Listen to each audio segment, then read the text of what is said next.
Welcome to week 88 of Cougs on Cougs, Halloween edition, even though we're not doing anything super Halloween-y. Sorry, we got a lot of sports to talk about. It is. So, happy Halloween. So this is Jess. I'm Mary. Let's get right into it with our quote of the week.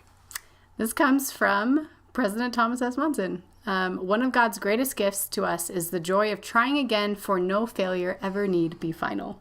I was just relieved to have that quote after this week because we finally have proof that this failure of a season is not final for us, right? There's still a little bit of redemption to be had, maybe?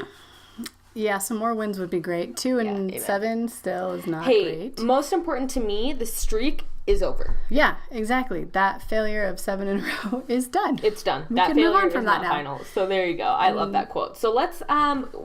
we are finally bringing couch coaching back. Coaching from the couch. It has been a minute since we have done... coaching from the couch. I honestly feel so much lighter, like this burden is just lifted off I know. of me, that we don't have to talk about a loss. I know. And we haven't really been talking about the losses. I'm so excited to talk about some things that this team did well for once. It was fun again. It was fun. So. It really was. So it was a win. It was a 41-20 win over San Jose State for the Cougs on Saturday. Back in LaBelle Edwards Stadium. It was a beautiful day. The sun was shining. I had my first caffeinated beverage. So great, just right? Great. Yeah, the Diet Coke was really good. Yeah, it does. So we will start with what went wrong so that we can end on what went right. And I'll start with mine. And again, to clarify, we are not complaining at all about this win, but it still wasn't perfect. So I'll say from Vanquish the Foe, they tweeted 3 drops in 3 key situations. One resulted in an interception, another a drop touchdown pass, and another a missed third down conversion.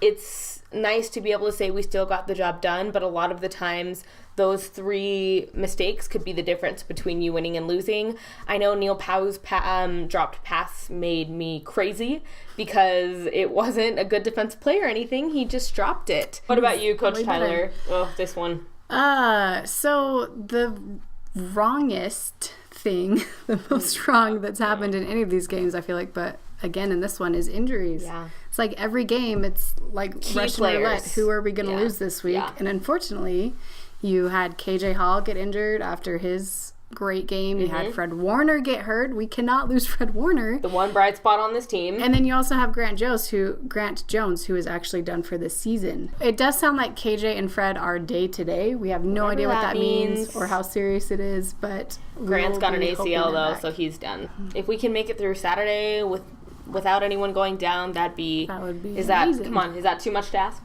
Okay. I hope not. So as for what went right, mine is Tanner throwing the ball. And I know I tweeted out during the game, and I just said that watching Tanner air the ball out a little, it just like I don't know if it was the opening play, but one of the opening plays was a long pass to Jonah, and it was just like literally right then was like healing balm for my soul. I was like, oh, and Tanner can still throw the ball. Did he have a perfect day? Absolutely not. His percentage was not awesome. I think he was 18 for 34. He underthrew a lot of people, but he completed several of those long passes, some of them for touchdowns, and to just see him look like he was having a little fun, look like he was wanting to throw the ball, like it really, I don't even know how else to describe it, but other than to say that it felt like therapeutic. It was therapeutic. My what went right is kind of a little bit of a damper now that he's injured, but KJ Hall was a pretty bright spot in this game, especially coming off a week of news where you no longer have Ua for the foreseeable future. So to have him step in the way he did, he had 10 carries, 112 yards, 11.2 yards per carry. A lot of yards per carry. Including that one 75-yard touchdown run. It was beautiful. Yeah, so it was great to see him step in and just, bring some excitement again to the game. Yeah, and injury or not, nothing can take that performance away from him, although we are definitely hoping that he's able to replicate it a few times throughout the season, because our depth did. That's another place where our depth, and not due to injury, but anyway. So that's that. Hopefully couch coaching will be back next week. I think it will. We're feeling a lot better about the season. It's amazing what a win will do for you. But now we're going to move on to the basketball end of things, and we've got Dalton Nixon's dad, former BYU player Kevin Nixon on. He is at Kevin Nixon 33 on Twitter, so be sure to give him a follow. Definitely. And here's our Perfect Fan segment with him. We want to welcome in Kevin Nixon here for another Perfect Fan segment. If you've forgotten, this is where we interview parents of current players. And we're just lucky enough to have Kevin, who's also a former player himself, played at BYU from 1991 to 93 on the basketball team. So, welcome on. Thank you. Thanks for having me. So we want to start with the New Mexico game. So we got kind of lucky and got to have an extra exhibition game on Friday night against New Mexico. Most of us had to listen to it because it wasn't televised or anything. And that was you too, except for you got to go back and watch it later, right? True. So we want to get kind of your perspective, having actually seen it now too, on the game and what you thought and how Dalton did and all of that. Yeah. Yeah, it was fun to go back and watch it. Listening was a little nerve-wracking, you know. It's hard when you can't see. Yeah, it was hard because I think the New Mexico announcers knew their players pretty well, didn't know our players, and so kind of hanging on what they were saying and trying to figure it out. It felt like I was like in fourth grade, listening to the radio with my parents or something, listening to the NBA championship or something. I don't know. Felt like the NBA championship, but no, it was fun to hear it and then to go back and kind of put the video to the radio. So, but I was happy. I thought they played really well. You don't expect that kind of competition in that type of setting this early. So it was a really good experience for them. It's going to be kind of a downer this week, I think, having gone from that to sure. Yeah. So it'll be interesting to see how they kind of react to it. But it was really good. I mean, it's Dalton even told me that it felt like a mid-season conference game. It sounded like that. I couldn't believe it. Usually, it takes me a minute to warm up to basketball season, being so fully immersed in football season. But listening to that game, it was up and down. There were lots of ties, lead changes. It was fun. Yeah, and he said that the whole crowd stood the entire last 7 or 8 minutes of the game. So you can imagine it was probably a pretty fun atmosphere to play in. But they're still working kinks out, and they're trying to figure out who's going to play well together. But I think they've got a pretty good idea of the kind of the main 8 or 9 guys that they're kind of expecting the most minutes out of, and so. It was fun to see. I was impressed. I thought they played well, and I think there's a lot to look forward to this year. Yeah, that's a nice note to start your season on. He played his freshman year at BYU, went on his mission. Where did he run his story went? He went to Boston. Okay, That's right, Boston. And then came back, and the team looks a little different than last time. Generally speaking, what are your impressions on this team as a whole, and then also how is it different from Dalton's freshman year? Well, to look at the team 3 years ago to now, it's really Luke and Ryan Andrus and Dalton were the only players that were on the team at the time. So the good thing about those three is they've all experienced an NCAA tournament, and that can go a long way. And nobody else has done that, which is the last couple of years we've had a little bit of a drought. So they have the experience. I think you've kind of seen that those guys kind of have brought, and Zach included, he was gone for a year, but those guys as return missionaries have really brought a maturity to the team and kind of a stability to the team. And so Dalton played with a really kind of experienced team with Collinsworth and Hawes, and very experienced team, very seasoned. And, there's a lot of guys with a lot of experience this year, but, they're still young. No seniors. A lot of people don't look at this, but hey, if we have a great year, we have everybody coming back, and we really could have a lot of momentum going in the next couple of years. So it's definitely a different look, but I feel really good about it. I think all the parts are there, even though there's a bunch of new kids and there's a lot of experience and a lot of good experience, kids that have played a lot with TJ and Eli, Nick. Yoli. Mm-hmm. So, it's a good mix of experience coming back, new guys kind of, putting a lot of energy into it with Josh Shear and KB and Rylan. It's a good group. Where do you think the addition of Coach Schroyer will make the biggest difference? Wow. I can't pinpoint it. I mean, it's just the good, whole, because it's affecting every facet, right? Absolutely. And good. Terry, I love Terry, and he did a great job. And and he's definitely missed. There's a lot of things that he did that just are hard to replace. But Heath is he's just a dynamic, just a hardworking, vocal guy that just holds everybody accountable. It doesn't matter. I look at him and I think TJ Haws, he doesn't make very many mistakes. I'd have a really hard time getting upset with him in practice, but he finds a way to do it. So he's holding guys accountable, but you can see his fingerprints all over the offense and defense. New system offensively, new system and concepts defensively. And I think you're going to see guys really, they've already bought into it, but it's a matter of kind of putting things together and hopefully by, the Utah game, we'll feel pretty good about where we're at. Amen. Okay, our next question is, we want to know one change that you've seen in Dalton since he came home from his mission, because it really wasn't that long ago, that will maybe help him on the court this year, maybe a trait that he acquired or something like that. Well, there's a couple of things. I think he's a lot more mature than when he left, and I think that's natural for a kid that goes on a mission and comes home.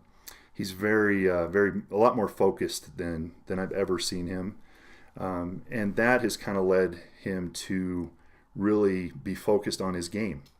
He's worked skill-wise. He's worked on his game, his shot, his ball handling, the things that you think of as skill things for a basketball player.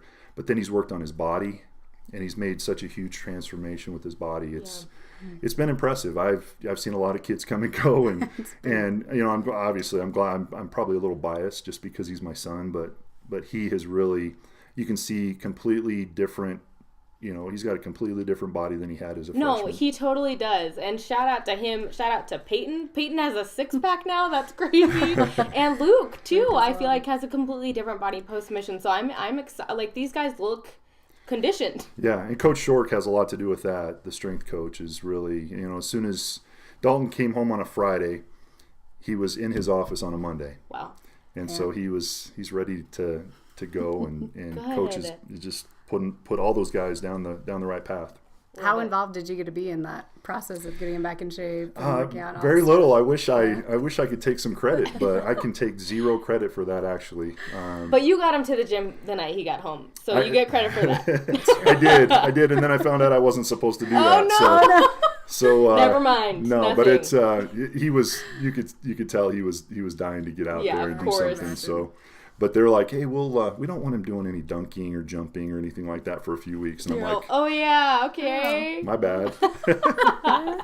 So I want to know, what's it like for you now, having had your own experience playing BYU basketball and your own memories, and now getting to watch Dalton do it? It's a dream come true for me. Honestly, when he was little, all I wanted for him was to follow in my footsteps and play basketball at BYU. So it's a dream come true, and I'm trying not to take it for granted. I'm trying to enjoy every moment I can, and unfortunately I didn't make it to Albuquerque, right. But did the next best thing. But I'm going to try to be to as many games as I can. Obviously, every home game and a few road games as time permits. So, but it's really kind of surreal. It's kind of a weird feeling because.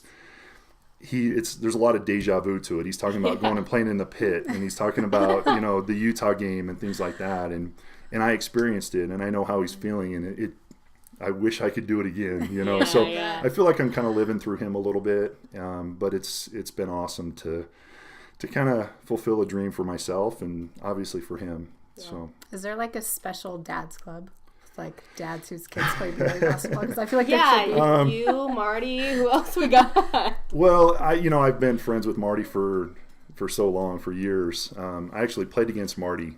I started at Northwestern in Chicago, and we came out to Provo and played in the Marriott Center back in, I guess that would have been 1989. So that'll tell you how old I am.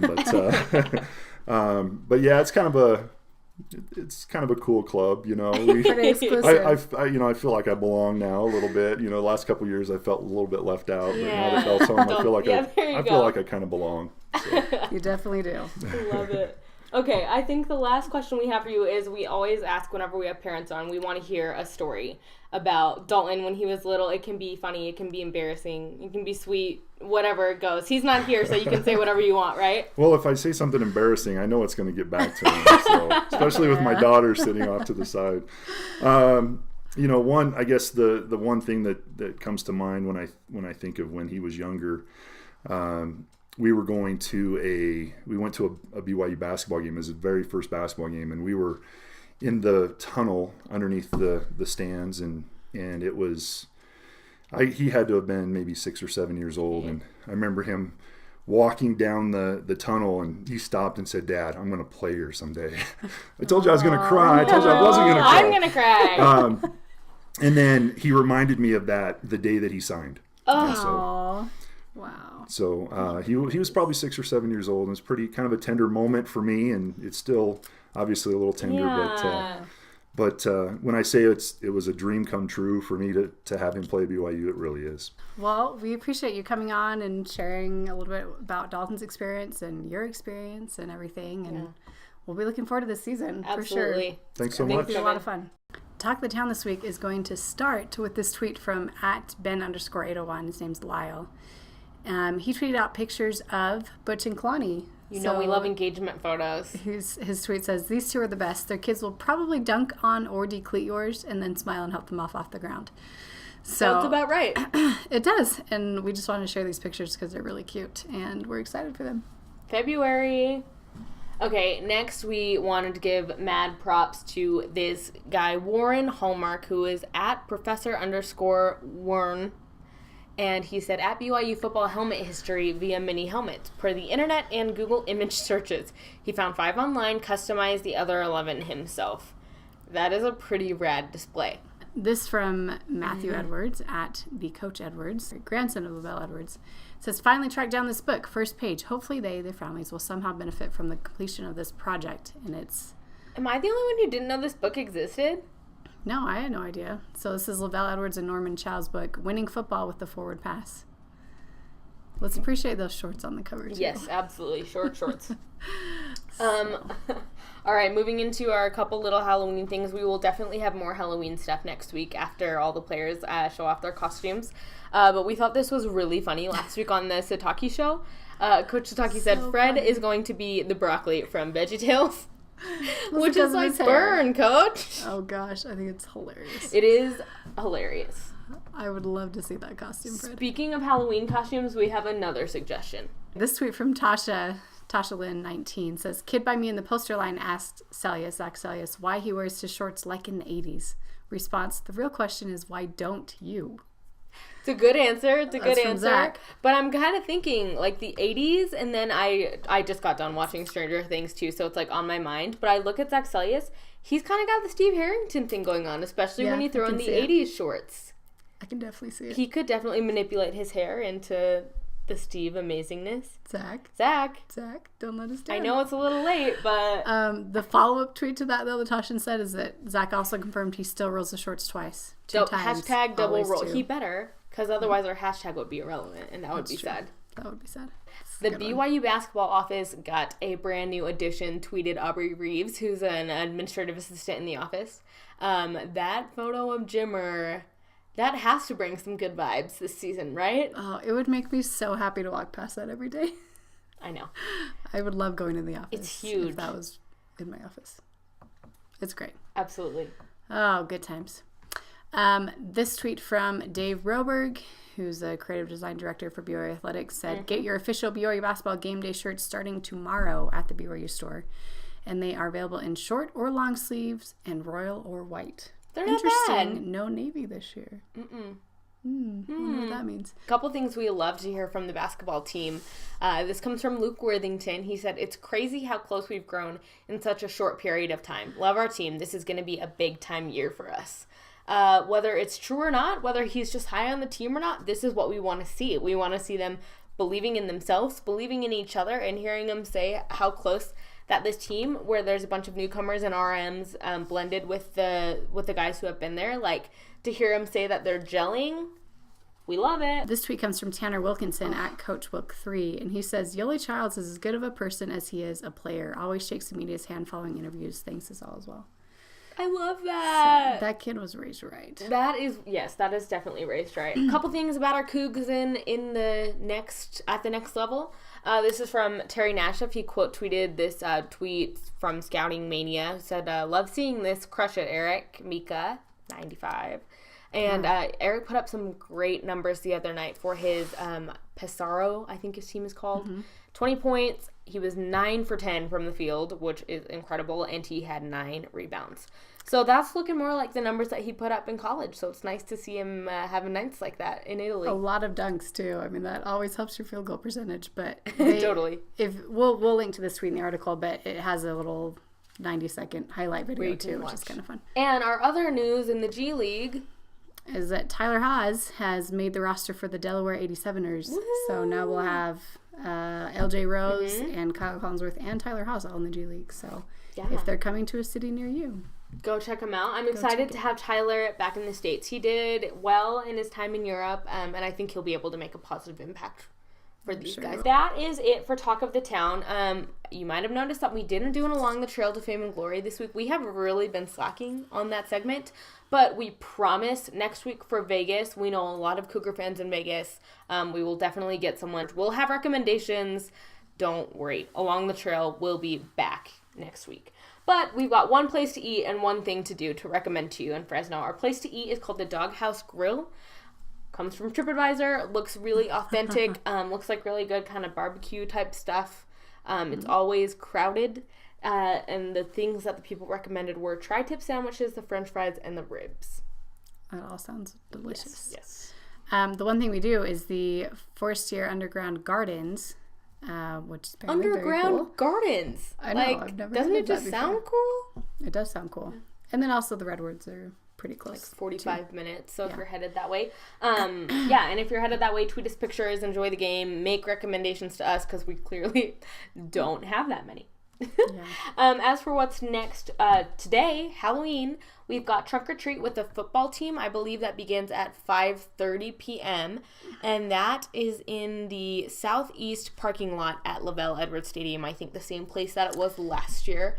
They're going to be televising it this year, but it's really, really fun. I went and did it last year, and all the football players have their trunks decorated. They're there with their families. They're dressed up. It's a good time. So bring your kids. Lots of candy. There's so much candy. I can imagine. And they're doing the live show with Kalani Sitake, BYU football with Kalani Sitake. Oh, from there? Oh, I didn't even see that. From the lot. So that'll be so fun. Go check that out too. Coming up, we have another BYU basketball game this week. It's an exhibition game against Westminster, but it's still a game. Wednesday at 7 on BYU TV this time. So if you didn't get a chance to listen to the New Mexico game, now's a chance to actually see it. Yeah. Instead of just listen. So. And then as far as football, we are playing Fresno State at Fresno State. That's on Saturday. It's at 8:45 p.m. Late game, so get a nap in. I know. It's on ESPN2, and if you are going, wear white. There you go. We are sponsored this week by Ty Detmer. We just wanted to wish him a happy birthday. Our second sponsor is Van Noy Valor. We love seeing these former BYU players making an impact on their communities, with Ziggy and his spa day and Kyle Van Noy. They served, what were they? It says they served up smiles and seafood at Monday's celebrity waiter night to benefit adopted and foster kids. So, looks like a lot of fun. Good work, guys. Go forth and serve. May you always stay loyal to the white and blue. For Jess, I'm Mary. We'll see you next week. Happy Halloween.